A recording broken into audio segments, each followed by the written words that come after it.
recognition. I mean, maybe he just wanted to be seen wanted to congratulate himself for being like a mystical batting instructor or something. But he said, you should read Sadaharu Oh, A Zen Way of Baseball. And I did. And then I became a Zen practitioner. Boop, just like that. And I mean like hours and hours of Zen practice every day, meditation, Zafu, meditation exercises, etc.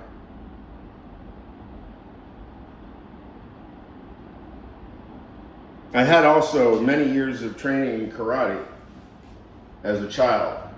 I would do karate after school. I was quite good at that.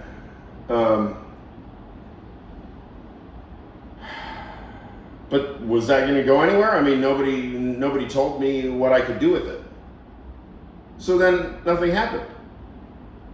A kid does karate for like 5 years and it is competing at like world-class level, and nobody tells me anything about what I should do next. So this is kind of the procession of my life, is that regardless of my talents, I get involved in things and then nobody tells me what I should do next.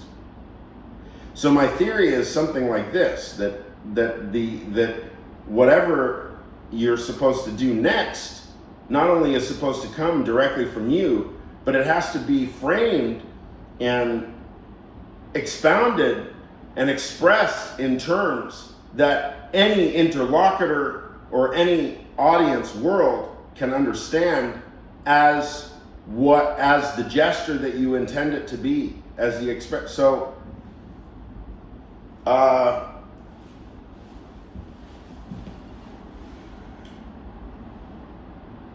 if there's not some kind of capacity to engage in the sustained procession of compromises and gives and takes and really micro and nano mannerisms, I think, that signal I don't know what.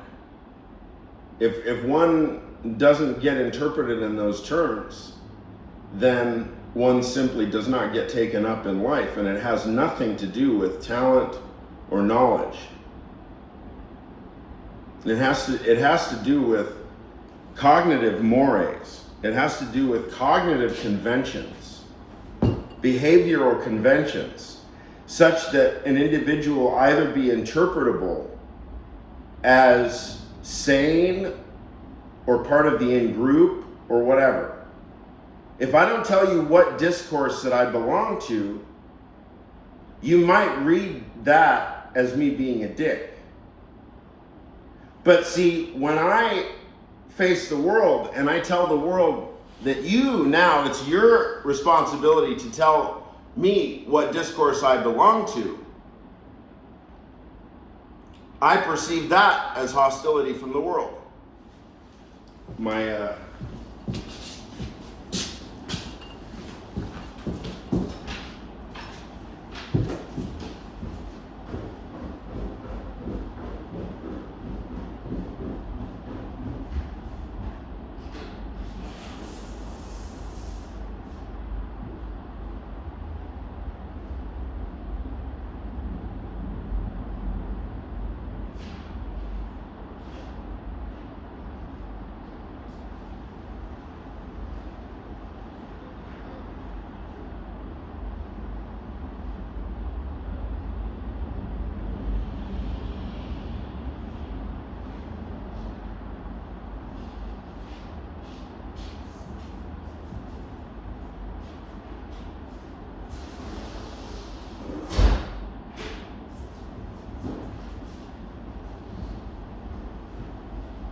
So,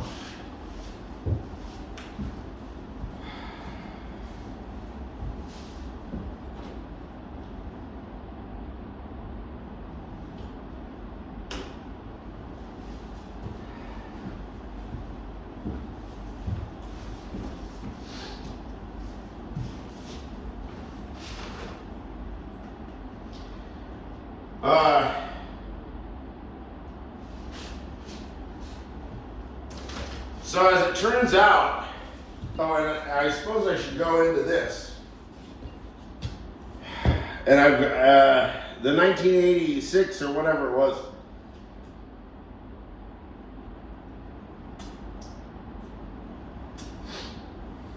Northwood Little League baseball. So I was hanging out with my dad and my stepmother's uncle, Mimi. This was when I was in 6th grade. I remember the Mets were playing the Red Sox. That was a heck of a World Series. I mean, that was really the first World Series I think I ever watched.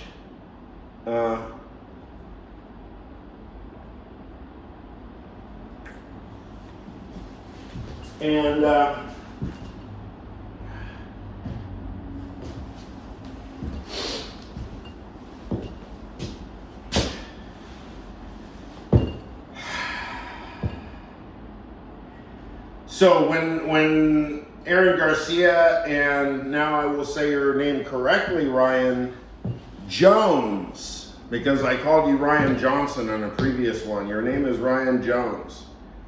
And so Ryan Jones was a catcher. Aaron Garcia was, well, he was doing a lot of pitching that year, and he was like, I think, boy, he was national news, Aaron Garcia, for a few weeks there. I mean, it was extraordinary pressure.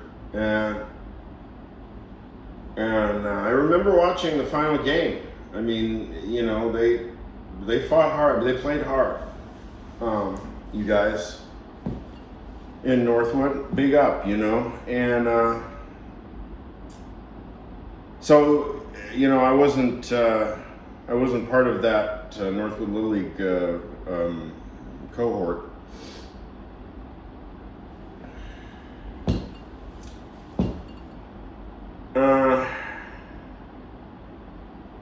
So 2 years later, you know, we show up to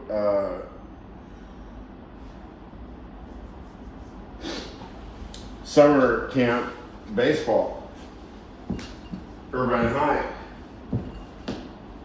Bob Flint, Coach Bob Flint, Coach Joslin, Greg Marchant, Jerry Judd, and we even had a batting instructor named Heck.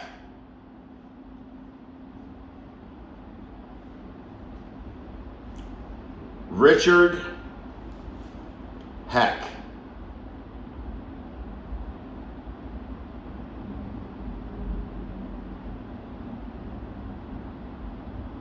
Our batting instructor in IHS.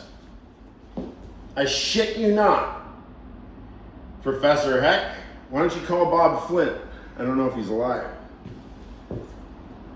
Or you could call Dreisler.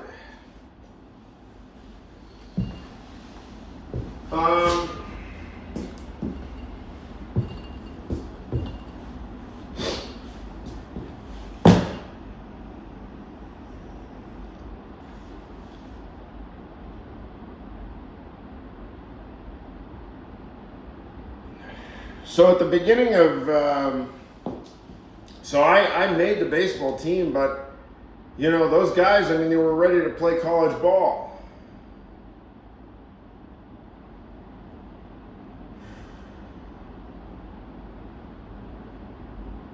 Oh, I'm going to have to segment this. Fucking YouTube.